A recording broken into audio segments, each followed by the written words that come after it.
What's good, y'all?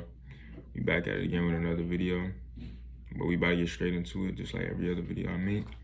So today we about to be talking about why it's hard for you to stay fully committed to the Lord. About to get straight into it. I got 3 things for y'all today. I don't know how long this video gonna be, but it don't even matter. All right. So first thing is you put other things over Him.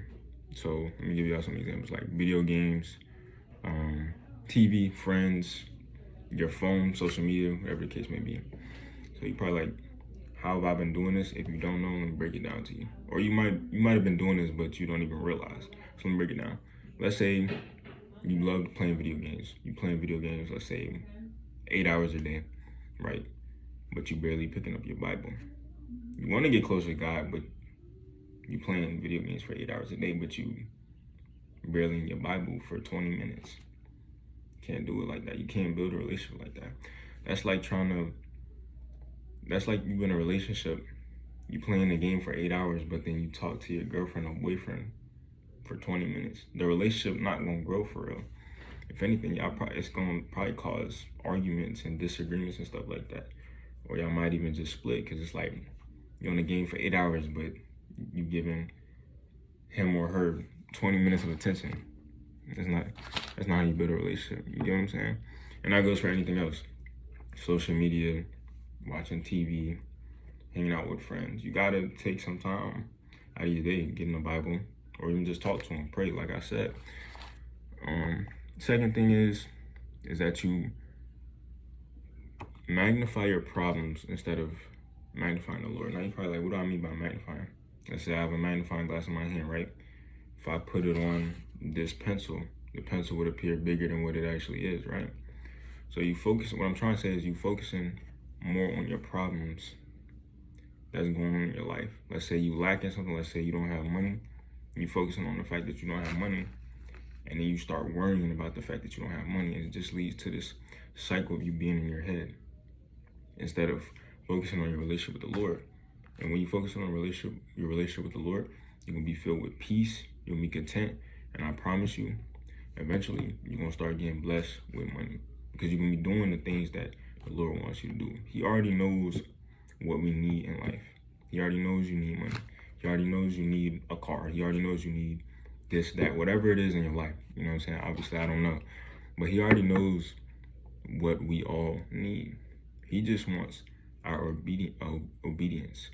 He wants to build a relationship with you and me, right? But if you putting things over Him and focusing on the things of this world instead of focusing on Him, then he can't bless you. You know what I'm saying? So I'm gonna leave y'all with a verse. It's gonna be a shorter video, but it's Proverbs 3, verse 5 through 6, and it says, actually, let me look at my Bible. It says, trust in the Lord with all your heart and do not lean on your own understanding. In all your ways acknowledge Him, and He will make straight your paths. That's just it right there. Trust in the Lord. Stop focusing on the things of the world. Stop focusing on things that you lacking, or stop focusing on the problems, the things that you're dealing with, and start focusing on the Lord. And I promise you, the more that you put that magnifying glass on God, the Lord gonna get bigger in your life. Your problems, they're not even gonna really be problems no more. You're not gonna be worried about that.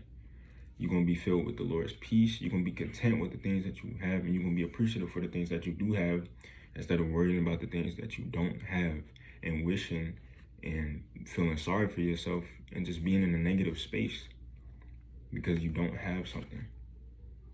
But I promise you, do these things I just said. Stop putting stuff over Him.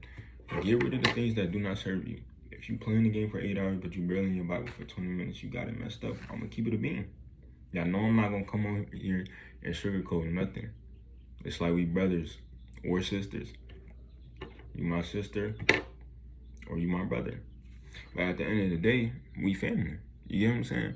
So I'm gonna keep it real with you. Like, if you put other things over Him, you gotta stop.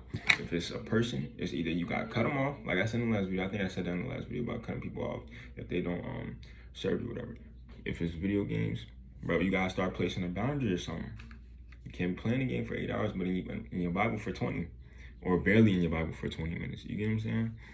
Or if it's like just hanging out, or if you're doing drugs, I mean, whatever it is, bro, I don't know what it is, but you gotta stop doing it. You gotta stop doing that. You feel me? Or do it less. Like, I'm not saying if you play video games or watch TV, you don't have to stop. But you got to stop doing it for so long. You got to put some time aside to either read your Bible, pray, talk to the Lord. And another thing, for the second one, about magnifying your problems. The Lord knew us before we was even born. Before we was even in the womb, we all have a God-given purpose. A lot of us may not know it, but the reason we don't know it is because we don't know God, for real. For real. So, my bad. But tell him your problems. You tell him, you venting to humans, but we venting to other humans, and that's cool. But like, are they really gonna fix our problems? Let's be honest. Why are we not venting to the creator of the heavens and earth, who can actually fix the problems? And I'm not saying only go to him for your problems. Actually have a real relationship with him. But I'm telling you, when you focus on him and your relationship with him, everything else is going to fall into place over time. Not to mention, let's say if you was to have everything that you want right now, but you don't change, like spiritually, mentally, it's like you're the same person, but just with different things. You surrounded with different things, like different materialistic things, a new house, a new car, all that stuff, and new clothes, nice looking clothes, but you're the same person. It's not gonna hit the same. I'm telling you, it's not. You're gonna enjoy it at first, and then eventually it's just gonna be like, I don't really like it for real. I'm telling you, change the inside first. Change the inside, which is your spirit. Get with God, get in that word, pray, build your relationship with him, and then you will be blessed with things like that. But you won't glorify those things. You get what I'm saying? Glorify God, and I promise you everything else will fall into place. But you gotta be patient though. It's not gonna come by tomorrow. You get what I'm saying? There's a verse, I can't think of it off the top of my head. I think it's like whoever tries to save his life will lose it, but whoever loses his life for my sake will find it. I don't know the verse, like, or the chapters. I know it's in Matthew, but I don't know off the top of my head.